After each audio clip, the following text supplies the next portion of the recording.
Barang masuk hari ini menggunung. Ada tumpukan karung di depan pintu lantai bawah. Baju anak laki-laki baru aja masuk. Semua karyawan cekatan melakukan pekerjaan mereka masing-masing. Bahkan Dania merasa kalau karyawannya udah menjadi tenaga profesional semua. Dua orang staf ahli yang dikirim Saga benar-benar membuat toko yang awalnya bermodal manajemen sederhana menjadi seperti perusahaan kecil dengan tenaga ahli. Kesibukan yang tercipta membuat para karyawan tidak banyak mengobrol dan tidak menyadari kalau Aran terlihat jauh lebih diam hari ini. Dalam perjalanan keberangkatan mereka tadi, Aran udah maju mundur, meremas kembali kendaraan, tapi belum terucap juga kalau dia mau minta izin pulang ke rumah, meninggalkan Dania sendirian walaupun di dalam ruko. Kalau sampai ketahuan, bisa tamat riwayat pekerjaannya. Tapi membawa nonanya pulang, apa itu mungkin? Aran sedang mengambil foto-foto produk terbaru, dibantu Tika yang cekatan membuka bungkusan baju. Menatanya di karpet, Aran dengan kamera profesionalnya bergerak kemana dan ke kanan dan ke kiri, menentukan sudut yang paling tepat supaya produk yang dia foto terlihat sempurna. Mengatur pencahayaan, kemampuannya dengan kamera profesional sudah tidak diragukan lagi. Lantai atas sedang disulap menjadi studio mini. Bagaimana ini? Kalau aku tidak pulang dan ibu benar-benar muncul di gedung Antarna Group, bagaimana? Sambil membawa sapu lagi. Aku bahkan baru mendapat gaji pertama aku. Apa itu akan jadi gaji terakhirku? Masih bergerak ke sana kemari dengan kameranya. Pikirannya juga terbang kemana-mana. Baran sejak foto-foto produk di foto Baran jadi terlihat lebih bagus, mewah dan berkelas. Akhirnya selesai juga. Tika terduduk dengan tumpukan baju yang harus dilipat dan dimasukkan kembali ke dalam plastik. Menjawab dengan tawa sambil membersihkan kamera dan menyimpannya kembali ke lemari penyimpanan. Masih mengatung lesu wajahnya. Aku juga ingin belajar loh. Melipat dan melipat baju lagi. Apa bisa angkat aku jadi murid Mbak Aran dong? Please. Aku akan belajar dengan giat. Memohon sambil mengatupkan tangan. Aku juga masih amatir kok. Bola mata Tika penuh harap, membuat hati Aran luluh. Kalau cuma teknik dasarnya aku lumayan. Jadi baiklah, kita bisa belajar sehabis makan siang. Terima kasih Mbak, aku akan pamer dengan anak-anak di bawah. Siapa tahu mereka juga mau belajar. Tika berlari menuruni tangga. Aku kan cuma mau mengajarimu. Sepertinya kau disukai anak-anak ya? Dania naik ke atas, bertemu dengan Tika di bawah, yang bercerita kalau dia mau jadi murid kelas foto. Dengan guru Mbak Aran, Dania mengambil HP-nya di dalam tas, lalu menjatuhkan tubuh di tempat tidur. Ada beberapa pesan masuk dari nomor yang tidak disimpan di HP-nya. Abbas, foto profilnya jelas-jelas Abbas. Dania mendesah, apalagi ini?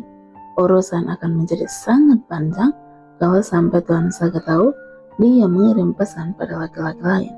Dania ingin menekan tombol delete bahkan tanpa memeriksa isi pesan.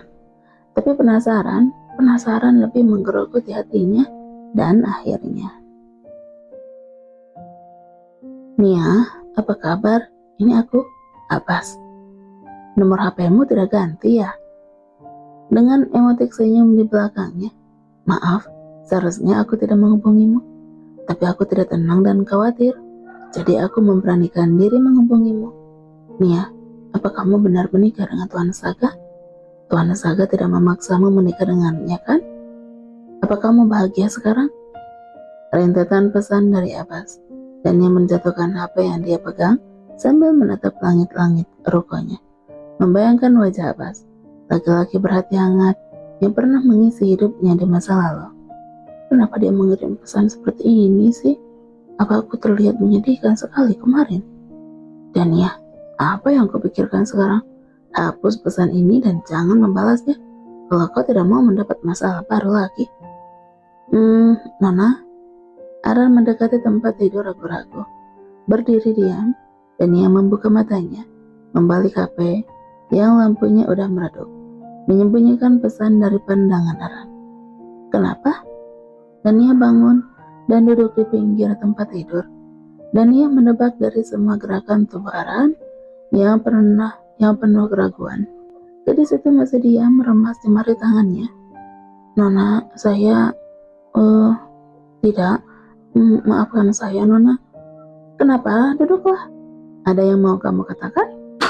Menarik tangan Aran untuk duduk. Apakah membutuhkan bantuan?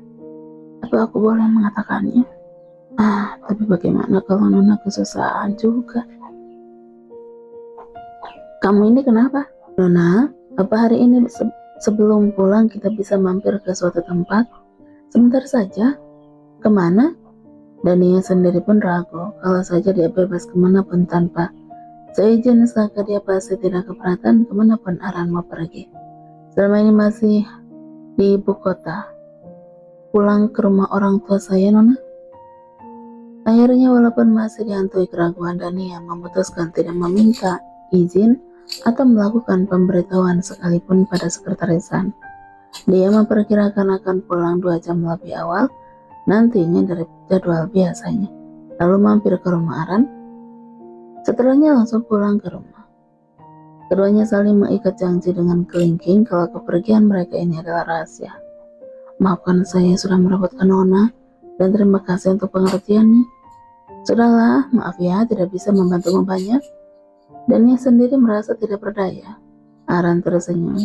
Ya, dia tahu bagaimana nonanya menjalani hari. Dia terikat dengan cinta Tuan Saga, terbelenggu rantai cinta yang dibuat Tuan Saga. Cinta yang mengikat kebebasannya. Walaupun dia merasa nonanya menjalaninya tanpa beban, tapi mungkin di bagian terdalam hatinya masih menyisa sesak juga. Ingat ya, jangan mengatakan pada sekretarisan. Aran menganggukkan kepalanya. Ayo, mampir membeli oleh-oleh untuk ibumu. Walaupun Aran menolak, tapi pada akhirnya mobil menepi di sebuah area parkir perbelanjaan, dan dia membeli parcel buah dan juga cake untuk buah tangan. Rumah Aran masih di ibu kota, berada di area perumahan padat penduduk. Setelah kurang dari setengah jam, sampailah Aran di rumah orang tuanya, rumah yang ia beli dari pinjaman bank dan belum lunas sampai hari ini juga. Aran masuk ke dalam halaman rumah. Tidak lama pintu terbuka dan udah terdengar teriakan seorang wanita menyambut. Arandita? Ampun ibu. Memutar ke belakang mobil, menyelamatkan diri. Ibu, aku bersama Nona Dania. Berteriak menunjuk Dania yang menganggukkan kepalanya sopan. Ibu yang udah mengangkat sapu di tangannya langsung menjatuhkan benda itu. Mendekat dan menatap Dania lekat. Dania, jadi ini Nona Dania. Ibu, jangan membuat aku malu dong. Kita bicara di dalam aja ya.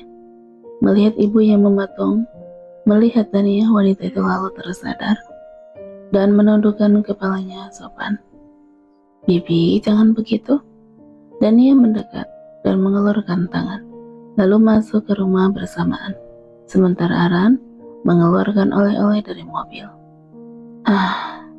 Aku selamat karena bersama Nona. Tapi kenapa dia benar-benar membawa sapu sih? Dasar ibu, aku tidak pulang dicari. Giliran datang, mau habis dipukul ya. Silahkan Nona diminum tehnya. Ibu meletakkan 2 gelas es teh di meja. Aran, kenapa tidak bilang kalau aku pulang bersama Nona Dania? Maaf ya Nona, rumah kami sedang berantakan. Tidak apa-apa Bibi.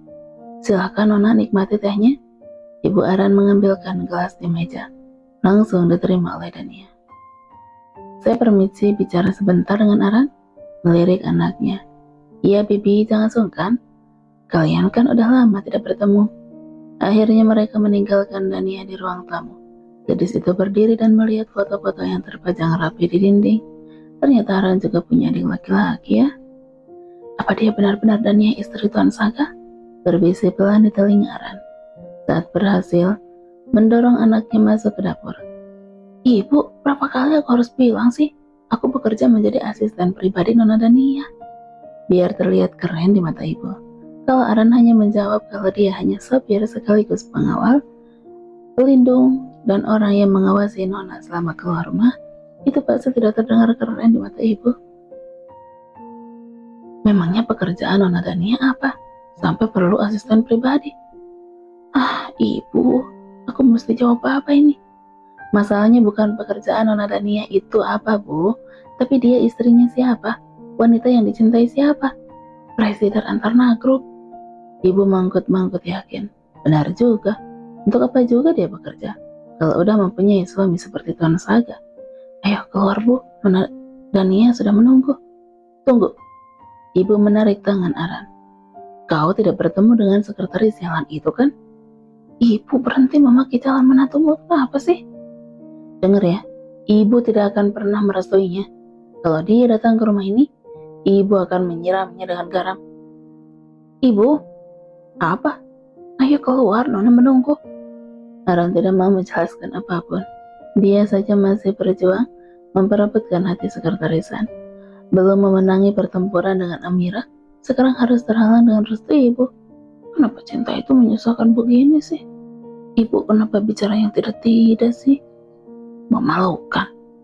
Aran sampai menundukkan kepala dalam, menggesekkan jari ke kursi, menahan perasaan malu.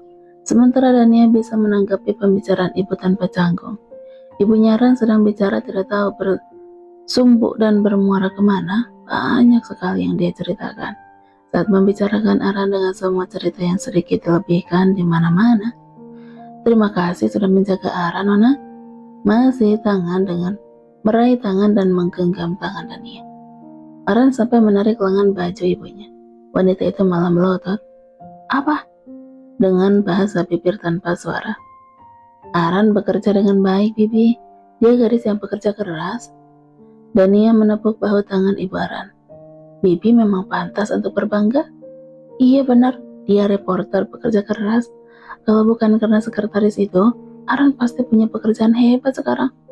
Ibu masih belum bisa menerima kenyataan. Lagi-lagi ibu memaki sekretarisan. Dania melihat Aran. Ternyata masalah cintamu rumit ya, Aran. Kau menyukai sekretarisan yang acuh padamu, sementara itu ibumu membenci laki-laki yang kamu sukai. Ayahmu bilang dia mau menjodohkanmu dengan anak teman-temannya itu. Kata-kata ibu udah seperti petir menyambar di siang bolong. Ibu kenapa sih tiba-tiba? Kesal pembicaraan tentang perjodohan tidak pernah ada selama ini. Sekalipun ketika Aran berada di pelarian dan hanya sebulan sekali menghubungi ibunya. Tiba-tiba apanya? Udah dari lama ibu bilang menikah aja. Menikah dengan laki-laki baik dan menjadi ibu rumah tangga. Toh, karirmu juga udah berhenti kan? Ibu selalu punya pilihan kata yang jenius. Jangan membahas menikah lagi, Bu. Aku mohon. Sekarang aku akan fokus bekerja dan melunasi rumah ini. Baru kita bicarakan itu nanti. Menjejakkan kaki ke lantai. Rumah ini saja belum lunas. Aku masih harus bekerja mengumpulkan uang. Jadi berhentilah bicara tentang perjodohan. Membayangkan perjodohan saja sudah pasti merepotkan. Nona, apa Nona tahu kalau gadis bodoh itu jatuh cinta dengan laki-laki yang udah menghancurkan karirnya? Ibu beralih menatap Dania. Ibu, aku kan yang salah juga. Jangan hanya menyalahkan sekretarisan secara sepihak. Membela lagi. Karena memang Aran pun merasa kalau itu juga kesalahannya. Lihat, kau terus saja membelanya. Padahal kau udah kehilangan karir masa mudamu. Selama beberapa tahun, kamu hanya jadi penulis online novel kan? Itu karena siapa? Coba, karena dia kan? Menghujam telak masih untung ibu tidak memaki lagi. Ibu lupa? Sekarang gajiku 3 kali lipat daripada di stasiun TVXX. Tersenyum tipis. Paling tidak ada yang bisa dipamerkan. Karir masa muda apa? Aku kan masih muda sekarang. Masih bisa merintis karir dari awal lagi. Menepuk dadanya keras penuh percaya diri. Ya, itu memang luar biasa. Ibu mengakui, meraih tangan Dania lagi. Nona Dania, tolong jaga Aran ya. Ibu, kenapa bicara begitu? Itu kan membebani Nona. Plak, pukulan di bahu Aran. Karena otakmu kadang tidak waras, makanya ibu mengatakan begini. Sekarang ibu tanya, apakah kau sering bertemu dengannya? Menuding bahu Aran. Siapa? Siapa lagi? Sekretaris jalan itu? Ibu langsung menutup mulutnya. Maaf Nona. Dania hanya membalasnya dengan senyuman. Tentu saja aku sering bertemu dengannya. Dia kan sekretaris Tuan Saga, suami Nona Dania. Di mana ada Tuan Saga, disitulah sekretarisan berada, berdiri di belakangnya. Lihat kan? Lihat aura wajahmu berubah saat menyebut namanya. Plak, memukul bahu lagi. Kau memang tidak waras karena menyukainya. Ibu sakit, kenapa memukuliku sih?